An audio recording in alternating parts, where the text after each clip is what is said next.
Hello everyone. आज के lecture में हम पढ़ेंगे historical background of Indian constitution, भारतीय संविधान का ऐतिहासिक विकास या ऐतिहासिक पृष्ठभूमि। तो लेक्चर की शुरुआत में आइए हम नजर डालते हैं टाइमलाइन पर कि किस समय क्या घटनाक्रम घटित हुआ। 1600 एडी में 1600 ईस्वी में कहानी की शुरुआत होती है जब ब्रिटिशर्स भारत आए। भारत कैसे आए? वो ट्रेडर्स के रूप में व्यापार करने के लिए वो इंडिया आए और महारानी एलिजाबेथ से वो चार्टर लेकर आए थे कि हम इंडिया में ट्रेड करेंगे, व्यापार करेंगे। लेकिन धीरे धीरे किस तरह से वो यहाँ पर एक राजनीतिक प्रभुत्व अपना कायम कर बैठे, आइए जानते हैं ये सब हम। और कंपनी ने 1757 में बंगाल के नवाब के साथ बैटल ऑफ प्लासी जीती, प्लासी का युद्ध जीता। और 1764 में उन्होंने बक्सर की लड़ाई जीती बंगाल के नवाब के साथ।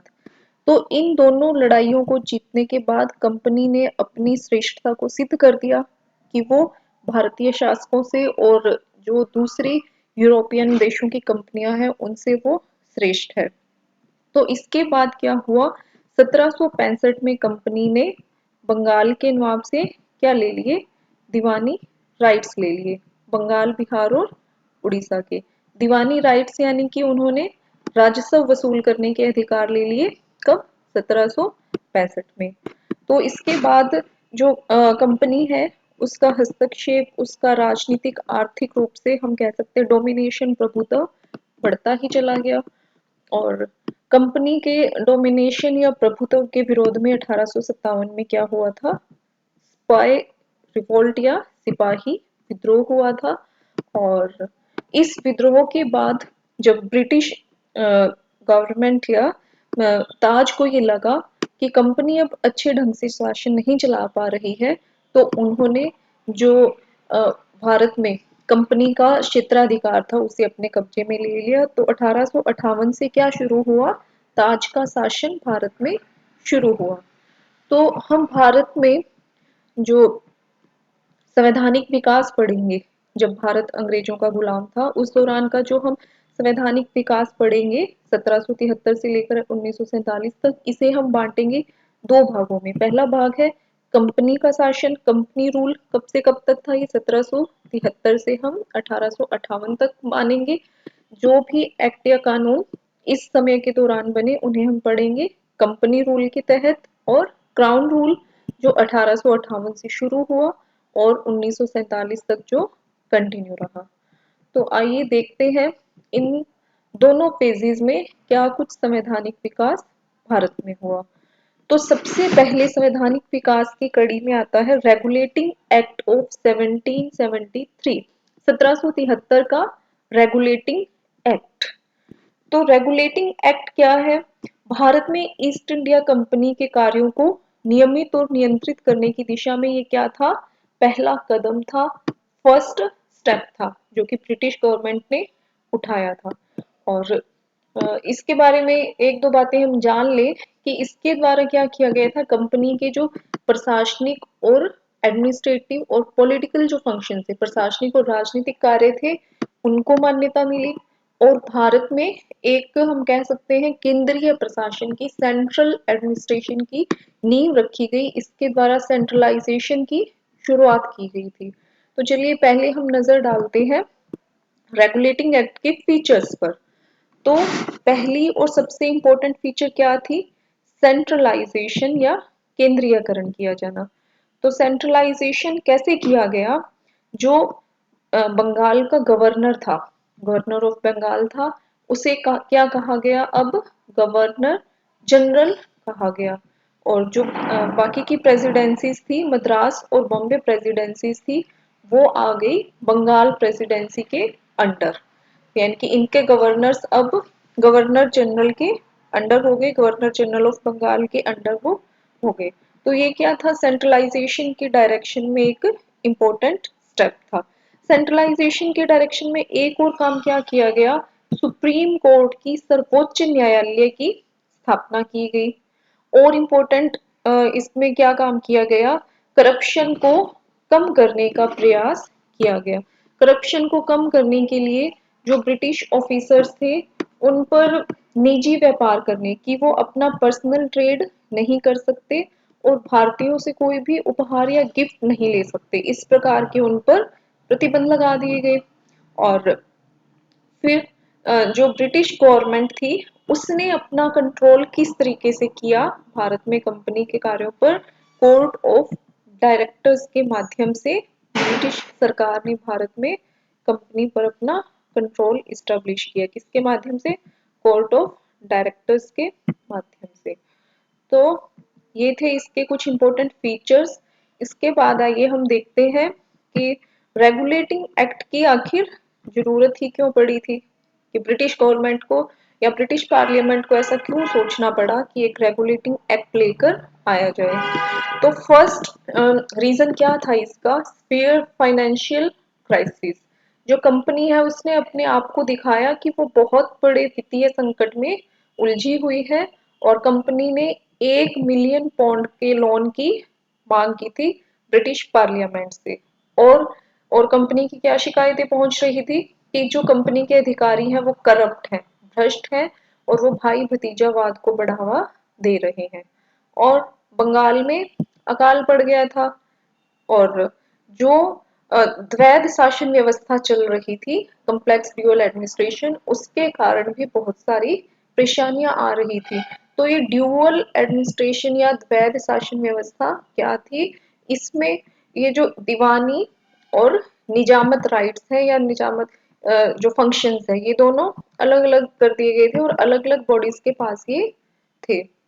दीवानी राइट्स किसके पास थे? जैसे कि हमने पहले पढ़ा 1765 में दीवानी राइट्स किसने ले लिए थे? कंपनी ने ले लिए थे, बंगाल बिहार और उड़ीसा की दीवानी। और निजामत में क्या था कि जो एडमिनिस्ट्रेशन है, रूल्स रेगुलेशन है, पुलिसिंग का जो कार्य है वो था, वो किसके पास था? नवाब के पास था। यानी कि उसके पास थी सारी रिस्पॉन्सिबिलिटीज और इनके पास थे सारे के सारे राइट्स। दीवानी राइट्स के रूप में वो रिवेन्यू कलेक्ट कर रहे थे, बेनिफिट अर्न कर रहे थे और निजामत केवल नवाब केवल जिम्मेवारियों का निर्वहन कर रहा था। तो अब हम देखते हैं कि इसमें क्या कमियां थी, ड्रॉबैक्स क्या थे। इसकी कमियों को दूर करने के लिए फिर आने वाले समय में ब्रिटिश गवर्नमेंट ने और रूल्स बनाए थे। तो पहली इसकी कमी क्या थी? जो गवर्नर जनरल था उसे कोई वीटो पावर नहीं दी गई, उसको कोई इम्पोर्टेंट हम कह सकते हैं डिसीजन लेने की पावर नहीं दी गई। करप्शन कंटिन्यूड, और जो करप्शन को रोकने के लिए स्टेप्स उठाए गए थे उनका कोई इफेक्ट नजर नहीं आया और भ्रष्टाचार अभी भी कंपनी के जो ऑफिसर्स थे उन्होंने जारी रखा। Supreme court powers not defined. जो सर्वोच्च न्यायालय है उसकी शक्तियों को भी अभी डिफाइन नहीं किया गया था, उसका ज्यूरिसडिक्शन डिफाइन नहीं किया गया था। पार्लियामेंट्री कंट्रोल इनफेक्टिव, और जो कोर्ट ऑफ डायरेक्टर्स के थ्रू कंपनी ने संसदीय नियंत्रण इस्टेब्लिश करने की या संसदीय पार्लियामेंट्री कंट्रोल इस्टेब्लिश करने की कोशिश की थी, वो भी क्या रहा? इनइफेक्टिव रहा। तो ये थे रेगुलेटिंग एक्ट के फीचर्स, इसकी जरूरत क्यों पड़ी और इसके क्या ड्रॉबैक्स थे। तो चलिए इसके बाद हम देखते हैं नेक्स्ट क्या स्टेप उठाया गया। Pitt's India act 1784। Regulating act के बाद जो मेजर हम स्टेप कह सकते हैं संवैधानिक विकास की दिशा में क्या था? 1784 का पिट्स इंडिया एक्ट। इसके मेजर प्रोविजंस क्या थे? कि जो पॉलिटिकल मैटर्स थे उनको कमर्शियल मैटर्स से सेपरेट कर दिया गया। अब जो पॉलिटिकल मैटर्स थे वो किसके पास थे? बोर्ड ऑफ कंट्रोल के पास थे। बोर्ड ऑफ कंट्रोल किसकी हम कह सकते हैं अथॉरिटी थी?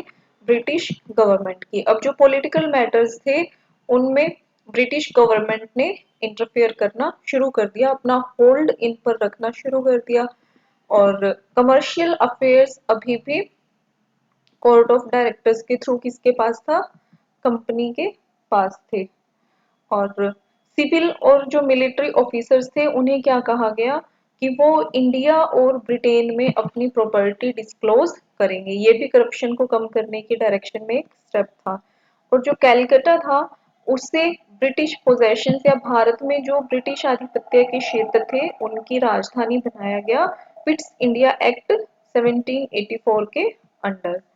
और अब हम देखेंगे कि इसके क्या मेजर फीचर्स थे, विशेषताएं इसकी क्या थी।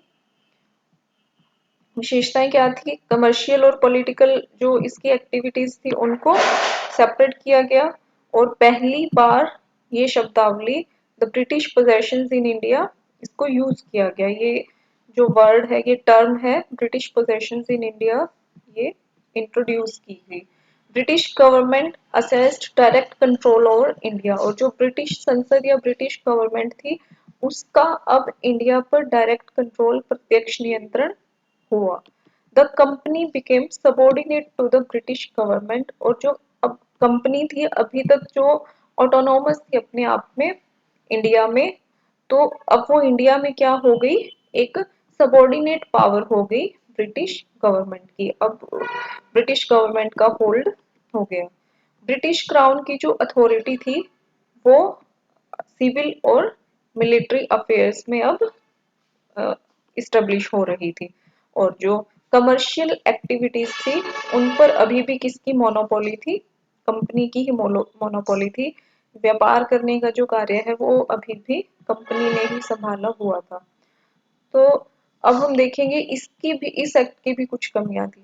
इसकी क्या कमियां थी, no clarity on the boundaries between the company and British government, यानी कि अभी भी कुछ भी क्लियर सेपरेशन या कोई क्लियर बाउंड्रीज नहीं बनाई गई कंपनी और ब्रिटिश गवर्नमेंट के फंक्शंस के बीच में। और जो गवर्नर जनरल था अब उसको दो मास्टर्स हम कह सकते हैं उनकी सेवा में उपस्थित होना पड़ रहा था, ईस्ट इंडिया कंपनी और ब्रिटिश क्राउन। अब उसको दो दो मालिकों को कह सकते हैं जवाबदेह होना पड़ रहा था। तो ये इसके ड्रॉबैक्स थे। इसके बाद चार्टर एक्ट ऑफ 1793, 1793 का चार्टर एक्ट आया। तो इसमें क्या किया गया, continued the companies rule in India. जो 1793 का चार्टर एक्ट था इसके द्वारा भारत में कंपनी के शासन को जारी रखा गया। Continued the companies trade monopoly for more 20 years, जो कंपनी का व्यापारिक अधिकार एकाधिकार था, ट्रेड मोनोपोली व्यापारिक एकाधिकार कितने साल के लिए और कंटिन्यू किया गया, फॉर मोर 20 ईयर्स इसने अलाउ कर दिया। 20 साल तक और कंपनी का ही भारत पर व्यापारिक एकाधिकार बना रहेगा। Company was granted the authority to grant licences to individuals and company employees to carry on trade in India. Company को क्या अथॉरिटी दे दी गई कि वो इंडिविजुअल्स को और कंपनी के एम्प्लॉइज को भारत में ट्रेड करने के लिए परमिशन दे सके। और ये जो कंपनी की अथॉरिटी थी इसको किस नाम से जाना गया, प्रिविलेज और कंट्री ट्रेड के नाम से इसे जाना गया। और इसकी वजह से फिर चीन में अफीम का व्यापार शुरू हुआ। और चार्टर एक्ट ऑफ 1813 में क्या कहा गया, आइए देखते हैं। चार्टर एक्ट ऑफ 1813 ने 1813 के चार्टर एक्ट ने क्या किया, जो क्राउन या ताज की सॉवरेनिटी है, संप्रभुता है, वो असर्ट की, वो सुनिश्चित की ब्रिटिश आधिपत्य वाले क्षेत्र में, ब्रिटिश पोजेशंस इन इंडिया में, कि ताज है वो सर्वोच्च सत्ता है। द कंपनीज रूल, इसके द्वारा भी कंपनी का रूल एक्सटेंड कर दिया गया और 20 साल के लिए, 1833 तक के लिए। और जो ट्रेड मोनोपोली थी कंपनी की वो एंड हो गई। और कुछ क्षेत्रों में हालांकि बनी रही, किन किन में बनी रही, चाय, अफीम और चाइना के साथ व्यापार में, यानी कि इन तीन चीजों के लिए कंपनी की ट्रेड मोनोपोली अभी भी ब्रिटिश संसद ने बनाए रखी। टी, ओपियम एंड चाइना, चाय, अफीम और चीन के साथ व्यापार में एकाधिकार अभी भी बना रहा। Granted permission to the missionaries to come to India, और जो मिशनरीज थे उनको परमिशन दी गई कि वो भारत में आ सकते हैं क्रिश्चियनिटी या ईसाइयत का प्रसार करने के लिए। और फाइनेंशियल ग्रांट दी गई इंडियन लिटरेचर को, भारतीय साहित्य को पुनर्जीवित करने के लिए। और विज्ञान के विकास के लिए, और 1 लाख रुपए इस एक्ट के द्वारा एलोकेट किए गए एजुकेशन के लिए। तो ये कुछ प्रोविजंस किए गए थे चार्टर एक्ट ऑफ 1813 में। इसके बाद आता है चार्टर एक्ट ऑफ 1833, 1833 का चार्टर एक्ट। तो इसमें क्या थे major provisions? India become a British colony, भारत क्या बन गया? ब्रिटिश उपनिवेश बन गया। जो गवर्नर जनरल ऑफ बंगाल था, अब वो क्या बन गया? गवर्नर जनरल ऑफ इंडिया बन गया। बंगाल के गवर्नर जनरल को भारत का गवर्नर जनरल कहा गया, और भारत के पहले गवर्नर जनरल कौन बने? विलियम बेंटिक बने। तो इसके द्वारा जो हमारा एडमिनिस्ट्रेशन था उसे और ज्यादा सेंट्रलाइज्ड और ज्यादा यूनिफाइड कर दिया गया। तो देखते जाइए कि किस तरह से भारत में एक यूनिफाइड या सेंट्रलाइज्ड एडमिनिस्ट्रेशन डेवलप हो रहा है अंडर कंपनी रूल। तो इस एक्ट के द्वारा और क्या किया गया? लेजिस्लेटिव जो पावर्स थी वो किसको दे दी गई? गवर्नर जनरल को दे दी गई। सिविल और मिलिट्री अफेयर्स गवर्नर जनरल की काउंसिल को दे दी गई। लेजिस्लेटिव पावर्स किसको? गवर्नर जनरल को। सिविल और मिलिट्री जो अफेयर्स थे वो गवर्नर जनरल की काउंसिल को। और फर्स्ट टाइम जो गवर्नर जनरल है उसकी जो गवर्नमेंट थी उसे क्या कहा गया? गवर्नमेंट ऑफ इंडिया कहा गया। भारत सरकार नाम की कोई जो सत्ता है वो एग्जिस्टेंस में आई। फॉर द फर्स्ट टाइम जो गवर्नमेंट ऑफ इंडिया है वो एग्जिस्टेंस में आई। और मेजर क्या प्रोविजन किया गया चार्टर एक्ट ऑफ 1833 के द्वारा? इसके द्वारा एक विधि आयोग की, एक लॉ कमीशन की स्थापना की गई।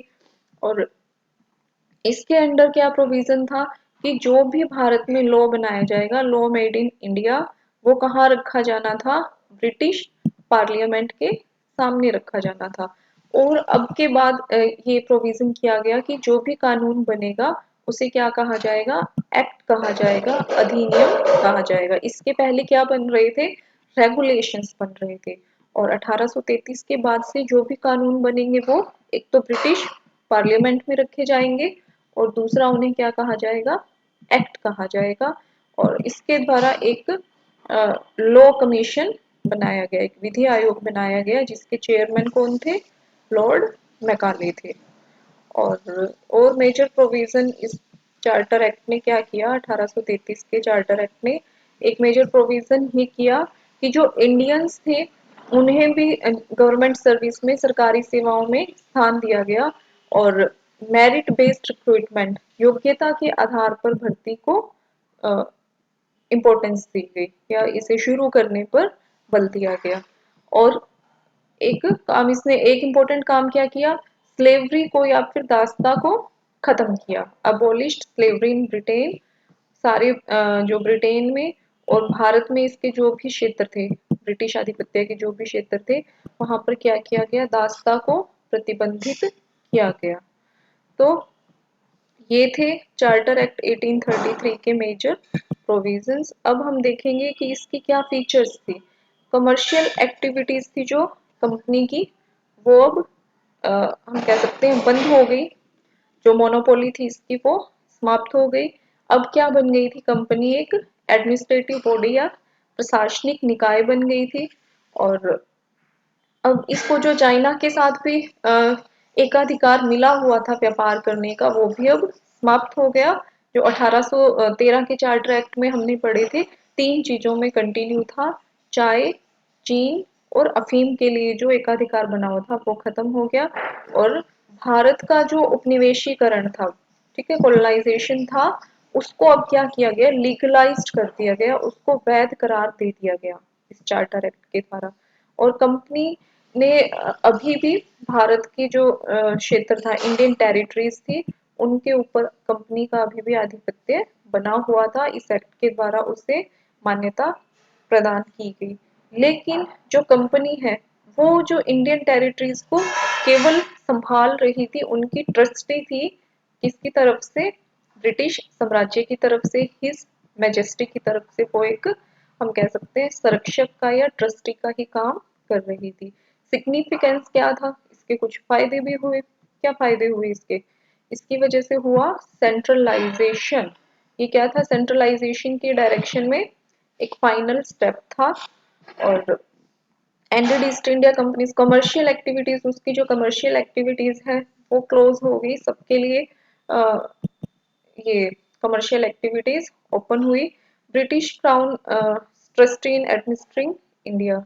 और अब कंपनी क्या रह गई, केवल एक ट्रस्टी रह गई ब्रिटिश क्राउन की या ब्रिटिश ताज की। और इसके तहत एक अच्छा काम क्या हुआ, जो कानून थे उन्हें लिखा गया, कोडिफिकेशन हुआ उनका, संहिताबद्ध उनको किया गया मैकाले के अंडर, मैकाले के नेतृत्व में। Provisions for Indians in government service, और एक ये पॉजिटिव प्रोविजन ये भी किया गया कि जो इंडियंस है वो भी गवर्नमेंट सर्विस में पार्टिसिपेट करेंगे, ब्रिटिशर्स की तरह उन्हें भी इक्वल राइट्स दिए जाएंगे, जाति धर्म रंग भाषा लिंग किसी भी आधार पर कोई भेदभाव नहीं किया जाएगा, ये फैक्ट इसके द्वारा असर्ट किया गया।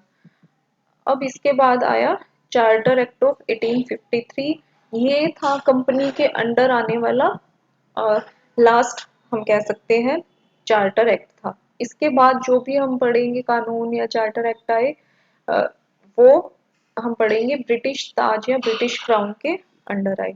तो आइए देखें इसमें क्या कुछ प्रावधान किए गए थे चार्टर एक्ट ऑफ 1853 में। फर्स्ट प्रोविजन क्या था, इसमें यही किया गया, लेजिस्लेटिव और जो एग्जीक्यूटिव फंक्शंस थे गवर्नर जनरल की काउंसिल के, उनको सेपरेट किया गया। और जो कंपनी का रूल है उसको अब इस तरीके से नहीं बढ़ाया गया कि उसको मोर 20 ईयर्स के लिए एक्सटेंड किया जा रहा है, एक अनिश्चित काल के लिए, इंडेफिनिट पीरियड के लिए बढ़ाया गया। तो इसका क्या मीनिंग निकलता था कि जो ब्रिटिश गवर्नमेंट है, ब्रिटिश पार्लियामेंट है, वो कभी भी कंपनी की सत्ता को खत्म करके अपने हाथ में सत्ता ले सकती थी। और जो इंडियन सिविल सर्विसेज है, आईसीएस है, उसे ओपन कर दिया गया इंडियंस के लिए भी, ये किसमें पॉजिटिव प्रोविजन किया गया।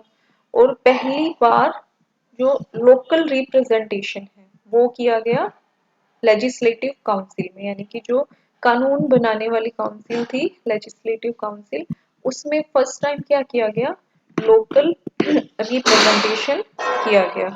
लोकल रिप्रेजेंटेशन कैसे किया गया, जो 4 मेंबर्स थे, 4 मेंबर्स थे, बंगाल, बॉम्बे, मद्रास और नॉर्थ वेस्ट प्रोविंस थे, उन वहां से एक एक मेंबर्स को काउंसिल में अ, भेजा गया। तो इस तरीके से लोकल रिप्रेजेंटेशन एंश्योर किया गया चार्टर एक्ट ऑफ 1853 के द्वारा। तो अब इसकी मेजर फीचर्स क्या थी, ये क्या था, कंपनी का आखिरी चार्टर एक्ट था। रिवाइव्ड कंपनीज अथॉरिटी, कंपनी की अथॉरिटी को फिर से इसमें रिव्यू किया गया। और permitted it to hold territories lands and revenues in trust of king, कि जो कंपनी है वो भारत में टेरिटरीज को होल्ड कर सकती थी, उनके ऊपर अपना आधिपत्य रख सकती थी, लेकिन केवल एक ट्रस्टी के रूप में। और इन टेरिटरीज से वो रिवेन्यूज भी कलेक्ट कर सकती थी, राजस्व भी इकट्ठा कर सकती थी। और जो कंपनी का इन्फ्लुएंस है या प्रभुसत्ता है, उसका प्रभाव है, वो क्या हुआ, रिड्यूस हुआ, कंपनी का प्रभाव कम किया गया। और did not grant privileges for specific period of time as the preceding charter act. और इसके द्वारा एक स्पेसिफिक टाइम के लिए जो कंपनी है उसका शासनकाल नहीं बढ़ाया गया, जैसा कि पहले हमने पढ़ा कि 20-20 साल करके कंपनी को और ज्यादा एक्सटेंशन दी जा रही थी भारत पे अपना प्रभुत्व बनाए रखने की।